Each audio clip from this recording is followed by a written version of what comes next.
Beleza, então nessa aula agora a gente vai falar sobre tags HTML, tá? E tags basicamente são o que a gente usa, né, para marcar a estrutura do nosso HTML. Então, visualmente, como eu já exemplifiquei, né, a gente pode imaginar o nosso HTML composto por blocos, né, tal.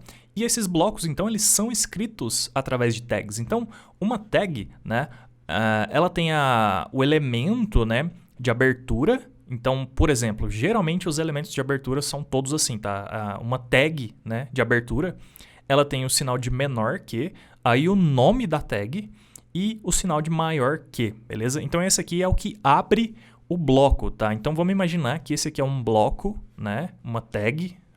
E aí, a tag de fechamento, né, o elemento de fechamento, ele é quase igual ao de abertura, com a única diferença, então, que ele tem o sinal de menor que, e aí ele tem essa barra aqui, e aí o nome da tag e o sinal de maior que. Então, basicamente, isso aqui é uma tag HTML, tá? Existem inúmeras tags HTML, a gente vai ver muita tag HTML durante o nosso curso, tal.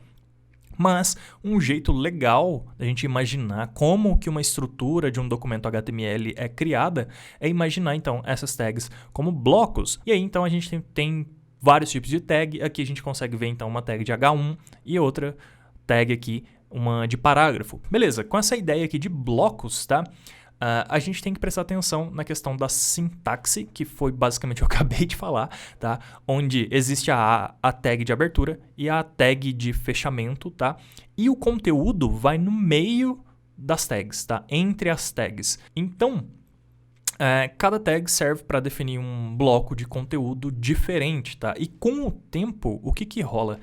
O HTML ele foi evoluindo, tá? Ele deixou de ser somente uma marcação de texto, tá? Ou seja, existiam tags só de texto, tipo H1, P de parágrafo, A para enter links, textos, links, tá? E ele foi virando, então, essa linguagem para marcar os blocos de um layout e a gente fazer várias outras coisas massa com tags HTML, beleza? Então aqui mais alguns exemplinhos, tá? Parágrafo, H1, tal, são duas tags de texto mesmo, desde os primórdios do HTML, elas existem. E a div, que já é uma tag híbrida, tá? É como se fosse um bloco invisível que a gente pode usar, tal.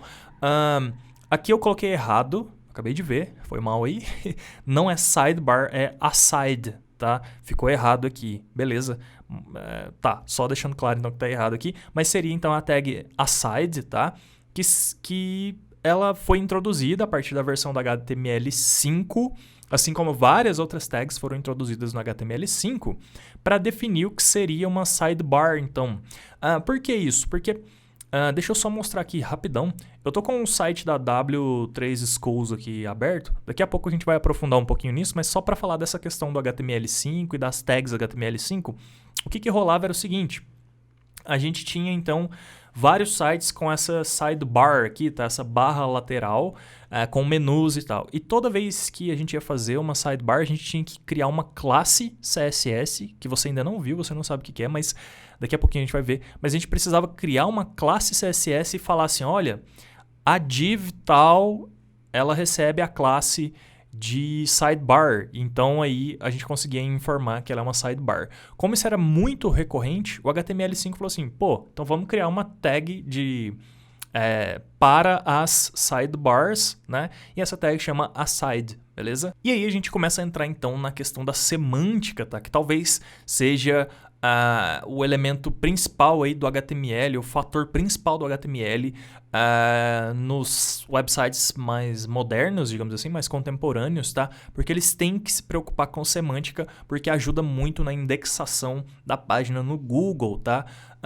E a semântica, essa palavra aqui, semântica, né? Ela não é algo exclusivo de programação, de código ou do HTML, tá? Semântica, na verdade, é o estudo do significado das palavras ou frases, tá? Então, o estudo do que aquilo ali significa, aquela palavra ou frase. E aí, dentro do HTML, então, a semântica ela tem mais ou menos essa atribuição aqui. Cada componente visual da nossa interface tem um tipo de tag, certo? E essa tag, então, ela é mais adequada para uma situação X ou Y. para fazer esse layout, tal, essa página HTML. Entretanto, essa não é a maneira mais correta de fazer isso, uma vez que existe uma hierarquia, tá, de tags a ser utilizada. Então, o que eu estou querendo dizer aqui, na verdade, ficou um pouco confuso a frase, né? Mas a gente não pode usar qualquer tag para fazer um layout inteiro. Ou seja, eu não posso fazer um layout inteiro, uma página inteira só com divs, tá? Porque a gente tem semanticamente tags que elas são mais apropriadas para o tipo de conteúdo que vai ter naquele pedaço da página, tá? Então elas têm um significado, elas têm uma semântica mais apropriada para o que vai dentro daquela tag, beleza? Então, com a chegada do HTML5, é isso que eu acabei de falar, a gente ganhou mais um monte de tags que elas ajudam os navegadores e dispositivos a entender melhor a interface e mapear melhor o que tem dentro daquela página, daquela interface. Então, para você entender isso um pouquinho melhor, tem o site aqui da W3 Schools, tá?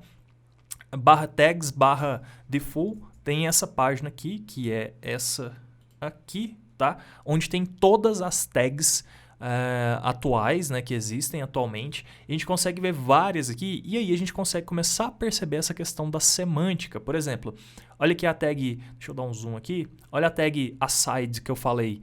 Então, antes, o que acontecia? A gente precisava criar uma div. A div, como eu acabei de comentar agora há pouco, é um elemento cru do HTML, ele não tem significado nenhum, é uma caixa, uma box qualquer. E aí a gente atribuía então uma classe CSS para falar que aquilo lá era uma sidebar. Agora, quando a gente usa a tag aside para fazer uma sidebar no nosso site, o nosso navegador ele sabe que aquilo é referente a uma sidebar, por exemplo, ou algum bloco que está do lado, digamos assim, né? Essa seria mais ou menos a tradução dessa palavra aside, tá? Lateral, do lado, tal. E aí, o HTML5 trouxe mais um monte de tags para fazer essa função de a própria tag dizer o que tem dentro daquela tag, que conteúdo que tem dentro daquela tag HTML ou como ela está fazendo parte desse layout, tá? Então, nessa outra página aqui, ó, que é o HTML5 Semantic Elements da própria W3 Schools aqui também, ele mostra mais ou menos aqui, ó, deixa eu dar um zoom aqui também.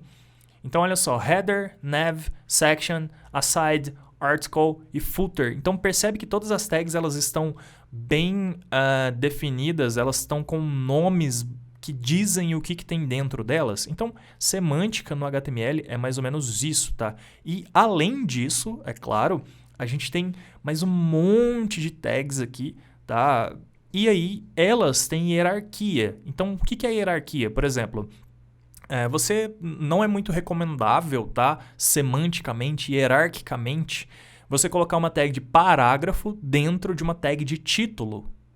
Consegue entender? Do mesmo jeito que não é semanticamente recomendável, tá? Ou correto, né? É incorreto mesmo, você usar uma tag de parágrafo para um título de uma página, porque existe uma tag de título. Então, a semântica é isso, é você utilizar as tags corretas e na hierarquia correta, tá? E aí, continuando aqui os nossos slides, é como eu comentei, o browser, ele enxerga diferente. Então, vamos imaginar que isso aqui é uma página HTML, tá? E aí, no HTML4, é aquilo que eu falei, a gente criava classes, tá? Classes CSS para dizer o que é o que dentro do nosso layout. Só que essa classe CSS, o nosso browser ele chegava aqui no nosso elemento, no nosso documento HTML, e ele não lia a nossa class header, tá? Ele lia o elemento div, e div para ele é um bloco. Então ele não sabia que isso aqui é o header do nosso site, não sabia que é o cabeçalho, o topo do nosso site. Ele sabia que isso aqui era só uma div, tá?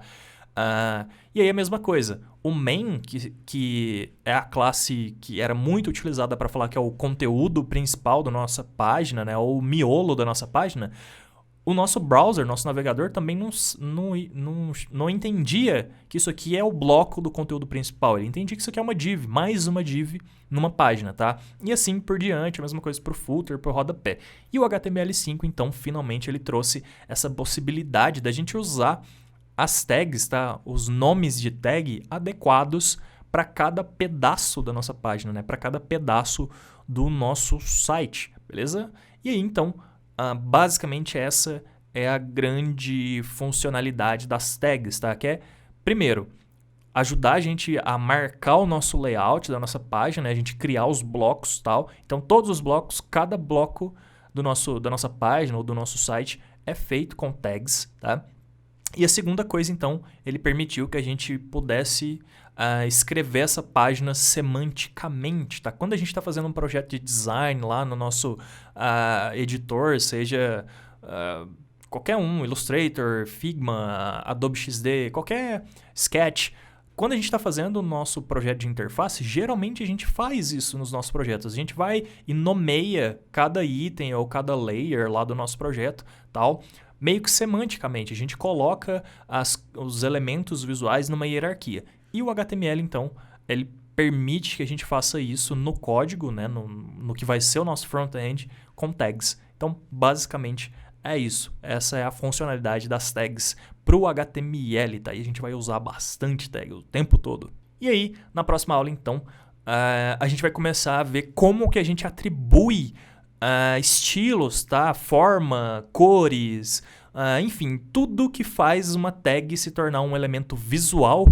a gente vai ver na próxima aula, então, onde a gente vai começar a falar sobre a parte mais legal aqui do curso, para mim, na verdade, tá? Na verdade, eu fico dividido, se é o CSS ou se é o JavaScript, porque os dois são muito legais, mas pra gente que é designer, a parte aqui do CSS é onde a gente faz o que a gente sabe fazer, que é atribuir design aos elementos da nossa interface, belezinha? Então, a partir da próxima aula, a gente vai começar a entender o que é o nosso CSS. E aí, a graça toda vai começar, belezinha? Então, te vejo na próxima aula.